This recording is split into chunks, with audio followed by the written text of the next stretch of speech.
Kami mohon maaf sebelumnya Pak, karena upaya saya untuk mencari Pak Rudiana kan Bapak tentu juga perhatikan Pak. Ya. Saya datang ke Polsek KPPK, Pak disebutkan Bapak ada giat di Polres dan sebagainya.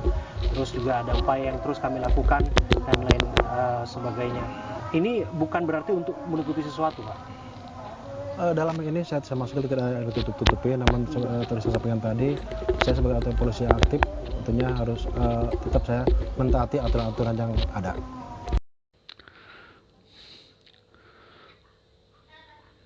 Teman-teman, terkait yang apa yang disampaikan oleh host selanjutnya, bahwa dia telah melakukan upaya untuk menemukan Bapak Ibtu Rudiana namun tidak bisa ditemukan, bahkan dia sampai datang ke Polsek.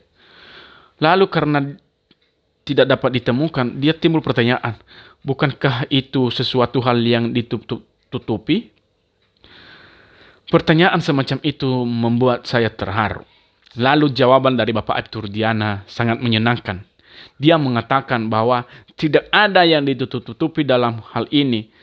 Dan dia adalah sebagai anggota Polri aktif, tentunya dia akan mengikuti aturan-aturan yang ada di Polri ataupun kode etik Polri.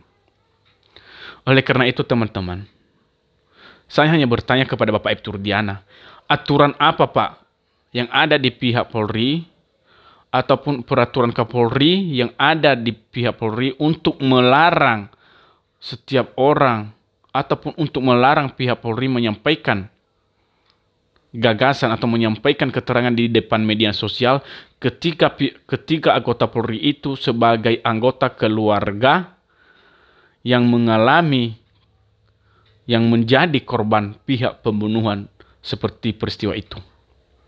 Kalau ada Pak, kalau ada peraturan semacam itu Pak, bahwa ada aturan yang melarang anggota Polri untuk menyampaikan keterangannya kalau dia adalah sebagai pihak korban pembunuhan dan dia harus dilarang oleh pihak Polri, maka saya katakan bahwa kalau ada peraturan semacam itu Pak, kita boleh mengajukan dong ke pihak Mahkamah Konstitusi ataupun Mahkamah Agung untuk melakukan judicial review.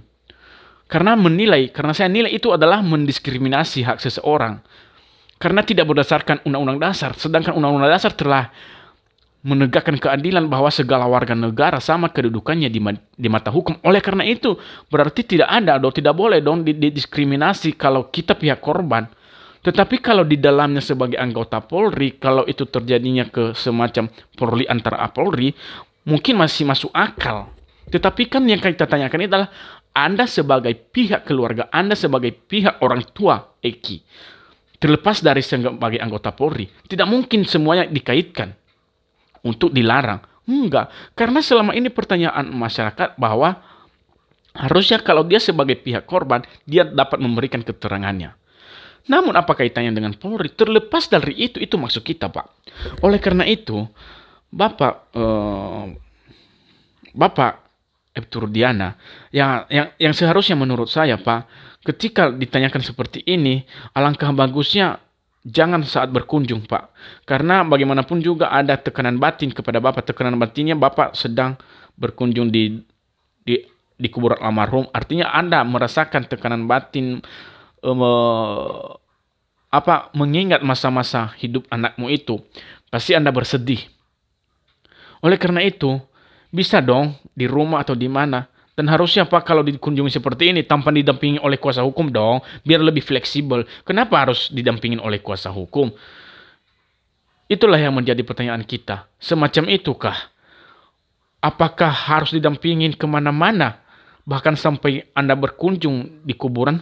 Apakah sampai segitunya kuasa hukum mendampingin Anda? Bahkan didampingin sampai ke kuburan? Atau jangan-jangan ada peristiwa nantinya bahwa seseorang nanti kalau dia menyewa jasa hukum harus pengacaranya itu mendampingi dia 24 jam. Itu masuk akal ya. Jadi nanti kalau saya punya contohnya permasalahan, saya bayar pengacara, ya pengacara saya itu harus wajib melindungi saya 24 jam. Jadi saat saya tidur dia harus mendampingin saya, saat saya berak dia harus mendampingin saya juga biar tidak terjadi apa-apa. Jadi ini lucu, makanya saya bilang itu. Kenapa sih harus didampingin oleh kuasa hukum? Biar lebih transparan dong. meskipun hak asasi itu setiap orang itu haknya untuk didampingin ataupun setiap orang dapat menunjukkan ataupun menunjuk kuasa hukumnya. Jadi nggak mungkin juga pengacara harus mendampingin seseorang itu 24 jam dong. Apalagi sampai berkunjung di kuburan almarhum.